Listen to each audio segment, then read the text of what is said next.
Assalamualaikum friends, welcome to my channel Alfaiza Story. Jangan lupa like, komen, dan subscribe. Semoga bisa nambahin pahala kamu buat bekal masuk surga nanti. Amin. Ada sebuah riwayat yang menceritakan tentang kisah dua raja yang selalu memikirkan kerajaannya.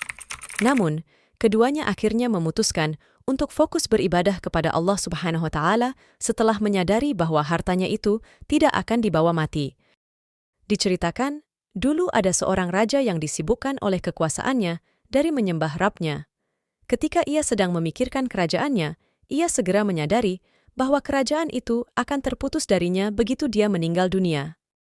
Setelah itu, pada malam harinya, ia keluar dari istananya dan terus berjalan hingga masuk dalam wilayah teritorial kerajaan lain. Kemudian, dia mendatangi suatu pantai. Di pantai itulah ia membuat batu bata.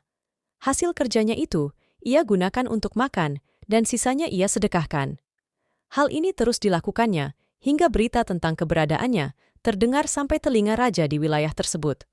Sang raja di wilayah itu kemudian mengutus seseorang untuk mengundang orang tersebut datang menemuinya sampai 2 kali.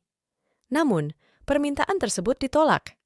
Setelah mengutus untuk yang kedua kalinya, akhirnya sang raja mendatanginya sendiri. Melihat raja mendatanginya, ia pun berlari kencang. Melihat orang tersebut menghindar darinya, raja segera mengejarnya. Hai hamba Allah, saya tidak ingin membuat suatu aniaya terhadapmu. Mendengar hal itu, ia berhenti lari. Raja pun menghampirinya dan bertanya, Siapakah engkau? Semoga Allah merahmatimu. Saya adalah Fulan bin Fulan, raja di kerajaan itu dan itu. Saya pernah memikirkan hakikat keadaanku, kemudian menyadari bahwa kekuasaan yang saya pegang akan hilang, dan kekuasaan itu telah membuatku sibuk dari beribadah kepada Allah, sehingga saya pun meninggalkan kekuasaanku. Dan saya datang ke tempat ini untuk menyembah Rabbku. Engkau tidak lebih butuh dibanding diriku dalam masalah ini. Setelah berkata begitu, raja turun dari kendaraannya dan membiarkan hewan kendaraannya untuk pergi. Selanjutnya, dia mengikuti orang itu, hingga akhirnya keduanya sama-sama menyembah Allah Subhanahu wa Ta'ala. Keduanya kemudian berdoa kepada Allah Subhanahu wa Ta'ala agar dicabut nyawanya secara bersamaan. Allah Subhanahu wa Ta'ala pun mengabulkan doa keduanya, sehingga mereka meninggal dunia dalam waktu yang sama. Jika engkau berada di Ramilah Mesir, konon kita bisa melihat kubur keduanya, sesuai dengan penjelasan yang ditunjukkan Rasulullah SAW. Ahmad nomor 4085.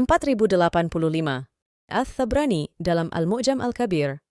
Hadits ini Hasan li Gairih. Terima kasih friends, udah nonton video ini sampai selesai.